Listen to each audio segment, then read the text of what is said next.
My power-tripping HOA president illegally built his massive luxury swimming pool on my property line, so I filled my half with concrete. I live in a quiet neighborhood managed by an incredibly arrogant HOA president named Robert. He treats the entire subdivision like his personal kingdom, issuing fines to neighbors for having the wrong color mailbox while constantly breaking the rules himself. I had to travel out of state for a month for a work contract. When I finally returned home and walked into my backyard, I was absolutely speechless. Robert had decided to upgrade his property while I was gone. Not only he had a construction crew dig out and install a massive custom luxury swimming pool. The problem? He didn't just build it near the property line. The entire deep end of his brand new pool extended a full 8 feet into my backyard. I marched over to his house with a copy of my property deed. Robert answered the door, looked at the papers, and just laughed in my face. He casually told me that my yard was too big anyway, and I wasn't even using that section of grass. He smugly crossed his arms and said, "The concrete is already set, the tiles are in, and the water is pumping. It cost me $90,000. I'm not tearing it up for a few feet of dirt. Take me to court if you want, but my lawyers will drag it out for years." Well, I didn't argue, and I definitely didn't hire an expensive lawyer to fight him in court. Instead, I hired a state-licensed surveyor. The surveyor came out and officially marked the exact property line with bright orange stakes and heavy neon string. The string went straight across the water, cutting off the entire deep end and the diving board. I took the stamped survey to the city zoning office and confirmed a beautiful legal fact. Anything permanently built on my side of the property line legally belongs to me, and I have the absolute right to modify or remove my property however I see fit without his permission. I made a few phone calls. I scheduled a special delivery for exactly 7 a.m. on a Saturday. Robert woke up to the deafening roar of heavy machinery. 2 massive industrial cement mixer trucks backed into my yard, beeping loudly. I stood exactly on the neon orange property line, holding a cup of coffee, and directed the crew. The workers positioned the heavy metal chutes right over the water. Before Robert could even figure out what was happening, they released the locks. Tons of thick, heavy, quick-drying concrete came pouring down, splashing directly into the deep end of Robert's luxury pool. They poured it steadily, filling the water up with gray sludge, stopping exactly at the orange property line. Robert ran out of his house in a bathrobe, screaming his lungs out, threatening to call the police for vandalism. I just smiled and took a sip of my coffee. The police did arrive.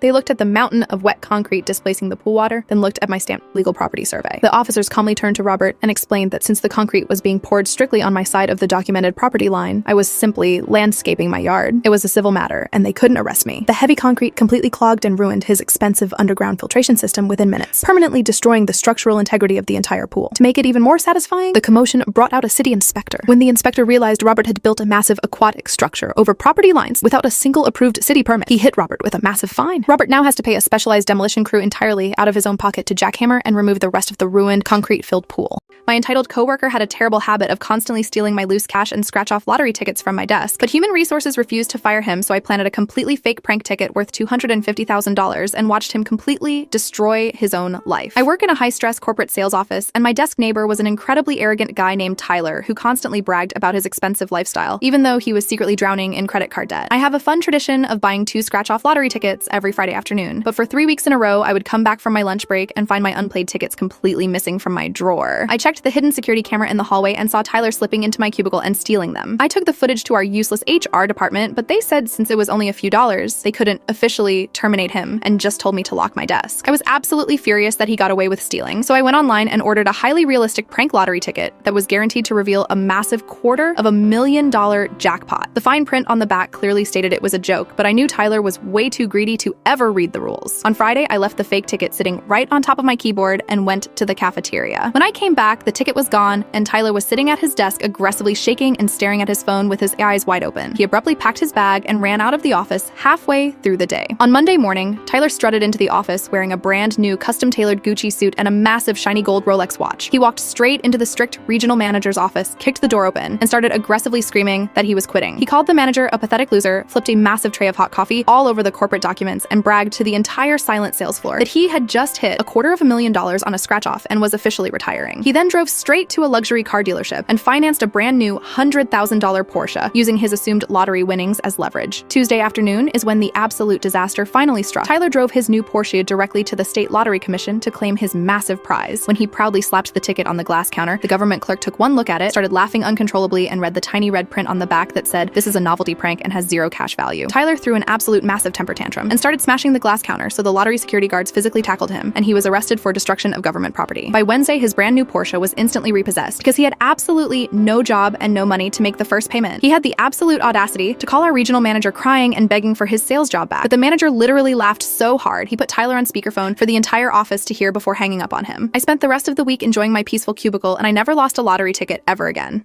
My entitled parents secretly emptied my life savings to fund my brother's failed startup, so I reported the transfer as fraud and let the bank freeze his entire business. My grandfather opened a high-yield savings account for me when I was born, intended for my future home down payment. Over the years, I worked multiple jobs and deposited every spare dollar into it. Because my mother had set it up when I was a minor, her name remained on the account as a joint owner, even though she never contributed a single cent. My older brother is the classic golden child who constantly pitches terrible business ideas. Last month, he decided he wanted to launch a new consulting firm, but no legitimate bank would give him a business loan. Without telling me, my mother walked into our local bank branch and withdrew my entire savings balance, transferring all of it directly into my brother's new business account. I only found out when I logged into my banking app to check my interest rate and saw a balance of zero. I immediately called my mother. She didn't even apologize. She proudly stated that family supports family and my brother needed the seed money more than I needed a house. She promised he would pay me back once he became a millionaire. I didn't argue or scream. Instead, I went straight to the bank branch manager because the funds were electronically wired to a third-party commercial account. Without my dual authorization, I filed a formal claim for fraudulent diversion of funds. I provided years of pay stubs and tax documents proving I was the sole contributor to the account. The bank's fraud department took it very seriously. They immediately launched an investigation and placed a hard freeze on my brother's entire new business account. My brother was right in the middle of signing a massive lease for an expensive downtown office space. When he tried to write the deposit check, it completely bounced. His new business partners panicked, realized he had zero accessible capital, and immediately pulled out of the venture. My mother called me screaming, demanding I drop the fraud investigation so my brother could access the money. I calmly informed her that it wasn't his money, and it was now an active financial investigation. The bank eventually reversed the transfer, returning every single dollar to my account. I immediately moved the money to a new private bank where my mother has no access, and my brother's consulting firm collapsed before it even officially opened.